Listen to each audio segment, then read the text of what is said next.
Following a Spiritual Path, Recovering from Religion, Volume 1, written by Elsie Smith, narrated by Elsie Smith.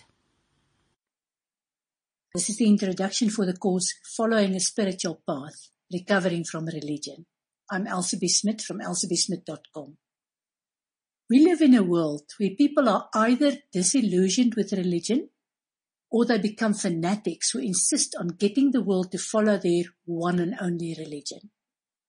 The middle path of accepting religion and living according to their religious beliefs seems to be the domain of an older generation. The younger generation seems to want excitement and entertainment rather than a moral compass. This lack of focus and balance has left much of the world in a space where they can't see their way back to the constraints of religion, and they find themselves in a moral void from which they don't see their way forward. But is there an alternative to either a restrictive dictatorial religion, whichever one you are disillusioned with, or a moral void of fear, guilt, disappointment, and cynicism? Yes, there is. I call it following a spiritual path. But what is a spiritual path? Does it mean you have to play with crystals and have your fortune told? Does it mean becoming a vegan while your body screams for the taste of bacon? Or rejecting all Western medicine when you need to have a broken bone set? Does it mean proving your moral superiority in some way by telling the world that you are now spiritual and no longer religious? Here's a question for you. How would you define following a spiritual path? What has brought you here? No, you don't need to go to any extreme.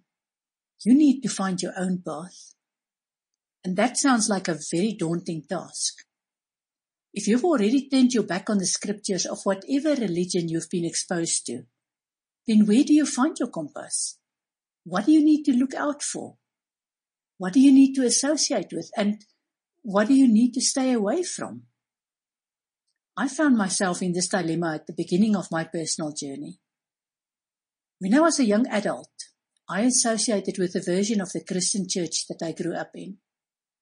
I could recite parts of the Bible from memory. Because I have a particularly good memory for facts, I regularly won Bible quizzes.